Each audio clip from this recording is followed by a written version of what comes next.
Достар, арнаға тіркеліп, лайк басып, коммент жазып, және де видеоларды бөлісіп, бізді қолдап отырыңыздар. Сіздердің қолдауларыңыз бізге үлкен шабыт береді.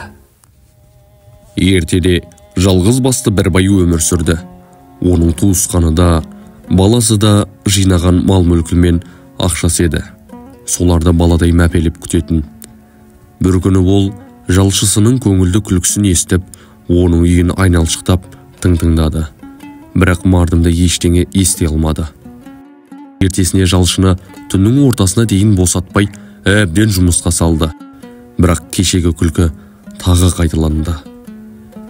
Дегбірі қашып, шыдамсызданған бай, енді мынау менің қазынамнан ұрлап жүр, сол үшін үйіне барып мәз болып жатыр, деген жаман ойға кетті. Ол жалшысының есігін бір теуіп кіріп барды. Сөйтсе жалшысы екі баласын арқасына мінгізіп алып, өзі ат болып ойнап жүр екен.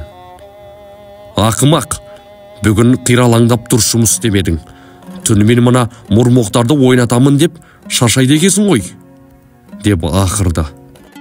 Қожайын, осы екі балапанымды көргенде шаршау, уайым дегенді ұмытып, тыңайып, сергіп қалам, деп байыпты қалпынан жазбай жауап берді малайы. Нағыз ақымақ екен, деп үйден атып шыққан бай, енді мен кешкіріп қалдым бекен, ол ұрлаған ақшасын тығып үлгерді де, маған сыр бермей отыр, сұмпайы, деп күдігінен арылалмай-ақ қойды. Екінші күні жалшы таң атқанша жұмыс жасады. Бірақ ол еш реніш білдірмей үйіне қайтты. Бай соңынан бұқпантайлап барып тағы да тыңдады.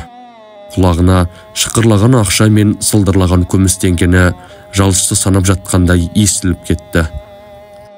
Ол тағы да есікті бір теуіп кіріп барды. Екі баласын екі жағына алып, қаннен қаперсіз рахаттанып ұйықтап жатқан жалшысын көргенде не істерін білмей қалды. Үн-түнсіз білдіртпей үйден шығып кетті. Сонда да күдігі сейілер емес. Ертесіне жалшысының көңілді сергек қалпы байға өзін мазақ қылып тұрғандай көрініп кетті. Бай ақыры, менің қазынамнан біраз қаражат жоғалды.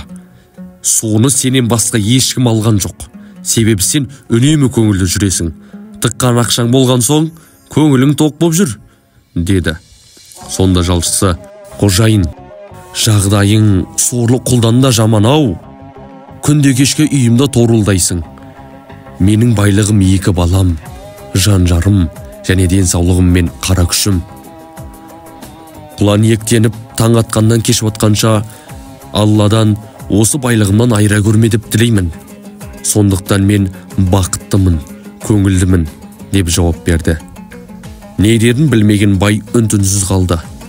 Япырмай, шынында да мына қарақұл бақытты. Мен сияқты қызғанатын байлығы да жоқ. Байлық маған бақытсыздық боп біткен бе? Басым ауырып кетті, дейді бай.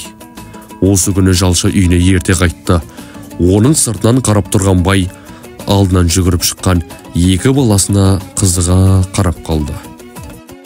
Ғибрат, қастарыңыздағы адамдарға мейіріммен қарап, өз отбасыларыңызды бағалаңыздар. Нағыз бақыт байлық емес, нағыз бақыт отбасы мен денсаулық.